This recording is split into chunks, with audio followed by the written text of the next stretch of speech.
Hello everyone, সবাই কেমন আছো? আশা করছি সবাই খুব ভালো আছো আর আমিও খুব ভালো আছি। আর আজকে আবারও একটা নতুন ভিডিও নিয়ে চলে এসেছি। আর আজকে হচ্ছে বুধবার আর এখন ঘড়িতে বাজে সকাল প্রায় 8:30 মতন। আর গতকাল আমি তোমাদের সাথে কোনো ভিডিও শেয়ার করতে পারিনি, কারণ কালকে সারাদিন আমি বাড়িতে ছিলাম না, একটু ব্যস্ততার মধ্যে দিয়ে সময়টা কেটেছে।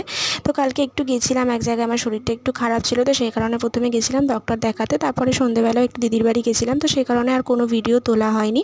তাই ভাবলাম আজকে তোমাদের সাথে ছোট্ট করে একটা ভিডিও শেয়ার করি। তো আজকে সকাল সকাল ঘুম থেকে উঠে টুকটাক যেটুকুনি যা কাজ থেকে করে নিয়েছি। বর্মশাই খেয়ে দিয়ে অফিসে বেরিয়ে গেছে, এখন আমি ঘরের কাজে হাত দিয়েছি। আর এখন সকাল সকাল আগে আমি জানলাগুলো খুলে দিই, কারণ ভালো পরিমাণে গরম পড়ে গেছে। সকালে রোদটা ওঠার মানেই একটু গরমটা প্রচণ্ড পরিমাণে লাগছে।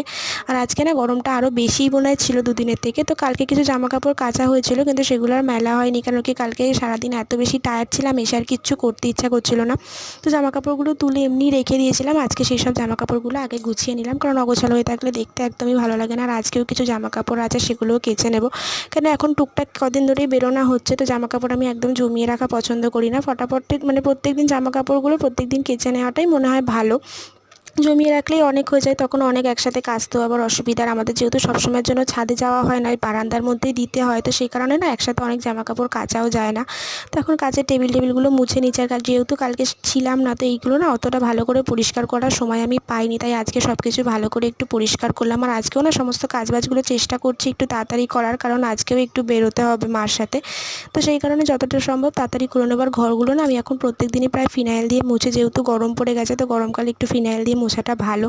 তো তারপরে স্নান টান করে চলে এসে এখন নিজে একটু হালকা করে তৈরি হয়ে নেবো, কেন কি আজকেও একটু বেরোবো। আর এখন না চান করতেও অনেকটা দেরি হয়ে যায় এই কাজ বাজ সারতে, কারণ এত পরিমাণে গরম লাগে। আর বাথরুমে ঢুকলে মোটামুটি অনেকটাই সময় লাগে স্নান করতে। তারপরে মা একটা দেরি হয়ে গেছিলো বলে বললো ব্রেকফাস্টটা করে নিতে। আর আজ ব্রেকফাস্টে গেছিলাম রুটি, তার সাথে গেছিলাম ঘুগনি, আর তার সাথে নিয়েছিলাম একটা কলা। তো এই সমস্ত কিছু খেয়ে নেবো, তারপরে আমি রেডি হব। আর তার আগে না অনেক জামা কাপড়গুলো বললাম কেচেছি, তো সেগুলোই মেলে দেবো। আর এই গাছটাতে দেখো অনেক কিছুদিন আগে না এই গাছটাতে কিরকম শুকনো পাতাগুলো সব ঝরে পড়ে গেছে হাওয়ায়। আর পাতা ঝরে পড়ে যাওয়ার কিছুদিনের মধ্যেই না এই গাছটাতে কি সুন্দর সুন্দর সবুজ নতুন নতুন পাতা হয়েছে, আর এত সুন্দর লাগছে দেখতে। আর এখানে জোয়ান গাছটাও দেখছি অনেকগুলো পাতা এসছে জোয়ান গাছে।